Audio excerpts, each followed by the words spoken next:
Assalamualaikum warahmatullahi wabarakatuh. Perkenalkan, nama saya Nurhayani dengan NIM 66702400073 dari kelas 3D jurusan Ilmu Pemerintahan. Jadi di sini saya akan mereview case study research by John Creswell 2013. Nah, jadi case study research involves the study of a case within a relief contemporary context or setting menurut Yin 2019. Jadi maksudnya penelitian case study itu merupakan penelitian yang meneliti secara mendalam satu kasus tertentu dalam situasi nyata yang sedang berlangsung. Jadi bukan sesuatu yang dibayangkan atau eksperimen buatan gitu, tapi emang kasus nyata yang ada nih di kehidupan sehari-hari kita. Nah, terus kita masuk ke ciri khas dari case study. Nah, ciri khas dari case study itu yang pertama selalu dimulai dengan kasus yang nyata dan juga jelas batasnya, bisa itu misalnya itu individu, kelompok, komunitas, proyek atau organisasi atau yang lainnya gitulah.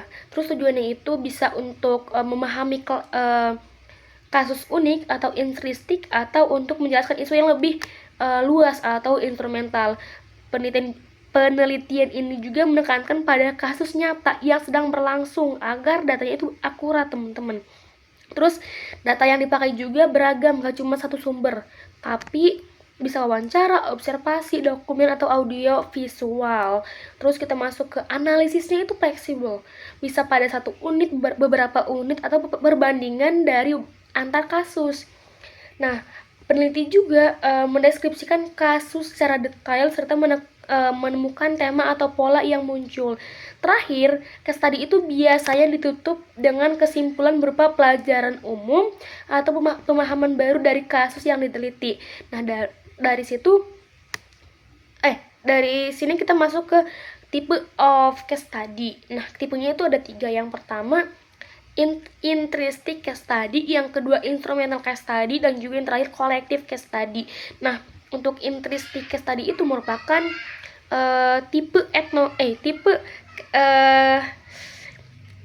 tipe dari studi kasus yang mana dia tuh fokus pada kasus itu sendiri, bukan pada isunya. Jadi karena kasus itu unik, menarik atau penting untuk dipahami, nah itu masuk ke intrinsic case study, teman-teman. Terus instrumental case study yang mana itu tuh lebih fokusnya pada memahami isu tertentu, bukan kasusnya. Nah, kasusnya itu hanya dipakai sebagai contoh untuk menjelaskan isu itu. Nah, kalau tadi intrinsic itu lebih ke kasusnya, kalau misal instrumental itu lebih ke isunya. Terus kalau semisal kolektif case study itu ada satu isu yang ingin dipahami nih, terus tapi menggunakan beberapa kasus. Misal nih ya, kalau kolektif case study itu tuh kita mau memahami satu isu, tapi menggunakan beberapa kasus sekaligus agar bisa dibandingkan dan juga dilihat polanya. Terus kita masuk ke prosedur case study, ada 5. Yang pertama yaitu suitability atau kesesuaian pendekatan. Jadi sebelum meneliti permasalahan, kita tuh menentukan apakah masalah ini cocok untuk diteliti pakai pendekatan case study atau pakai pendekatan lain. Kalau semisal udah cocok nih, udah tahu gitu kalau semisal masalah ini cocok untuk diteliti pakai pendekatan case study, kita masuk ke case selection, yaitu memilih satu atau beberapa kasus yang relevan untuk diteliti. Kemudian peneliti itu melakukan data collection, yaitu dari beberapa sumber seperti pengamatan, wawancara, dokumen, dan bahan audiovisual. Data yang terkumpul itu dianalisis atau data analisis secara menyeluruh atau fokus pada aspek tertentu. Terakhir, peneliti melakukan interpretation, yaitu menyimpulkan makna dari kasus, baik itu untuk memahami isu tertentu, misal instrumental, maupun untuk memahami situasi yang unik atau intristik. Nah, hasil ini bisa menjadi pelajaran atau insight yang dapat dipetik dari kasus yang diteliti. Terus kita masuk ke tantangan dari case study, yaitu tantangan case study itu bagaimana memilih kasus yang tepat atau case identification. Apakah hanya satu kasus atau beberapa kasus sekaligus itu, atau single versus multiple case. Terus jika kasus yang dipilih itu terlalu banyak gitu ya, analisisnya itu akan lebih dangkal juga, sehingga ada dilema antara kedalaman dan juga keluasan pembahasan atau depth versus breadth.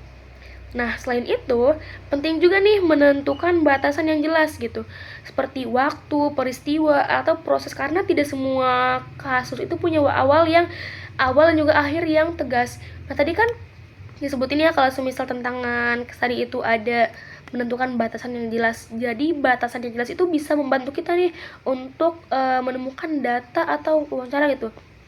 Ya, kalau misal batasannya jelas, penelitian itu nggak bakal melebar kemana-mana gitu. Jadi ada batasan lah.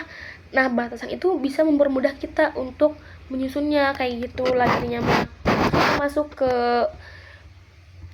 coding case study, yang mana coding case study itu ada yang pertama in-depth portrait of case, terus case context. Nah, case context, case description, terus ada, nah dari situ ada nih, kalau semisal kasusnya itu banyak, itu bisa ada case 1, case 2, case 3. Kalau semisal satu doang gitu nggak perlu.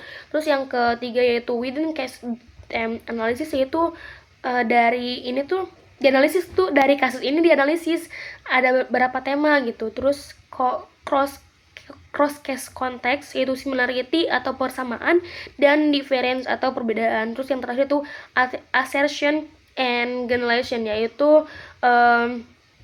lebih ke tahap akhir di mana, atau kalau assertion itu lebih ke tahap akhir analisis saat peneliti memberi makna pada data.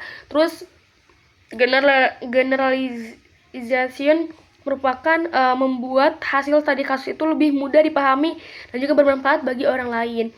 Terus kita masuk ke appendix F, case study, yaitu campus response to a student government, yang mana appendix F ini itu membahas tentang kekerasan di kampus, yaitu khususnya kasus penembakan mahasiswa, yaitu student gun violence yang masih jarang diteliti, serta bagaimana kampus bereaksi terhadap insiden tersebut.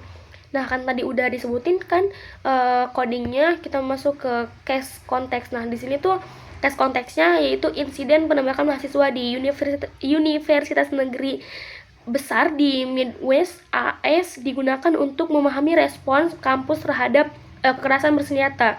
Terus case description, yaitu seorang mahasiswa membawa senapan semi otomatis ke kelas, tetapi senjata tersebut itu macet sehingga tidak menimbulkan korban. Nah, tapi pelaku itu ditangkap 1 jam kemudian, dan kampus merespon dengan konferensi pers, konseling, dan juga relokasi kelas dan peningkatan koordinasi keamanan. Terus kita masuk ke within case analysis.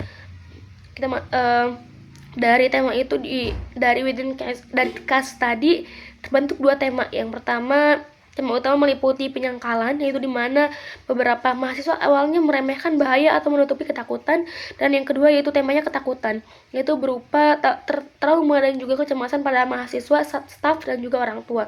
Terus cross case analysis, yaitu kan tadi dibagi 2, yaitu similarity dan juga difference. Nah, similarities itu persamaan itu terlihat pada mekanisme psikolog, yaitu respon cepat ke kampus, konseling, dan juga koordinasi keamanan. Sedangkan difference itu terletak pada intensitas ketakutan dan juga variasi respon individu. Terus yang terakhir yaitu assertions and generalization, yaitu kekerasan beberapa bersenjata di kampus itu menuntut pendekatan sistemik, termasuk protokol keamanan dan juga koordinasi, kesiapan organisasi, dan juga dukungan psikologis berkelanjutan, penting untuk pemulihan komunitas akademik dan juga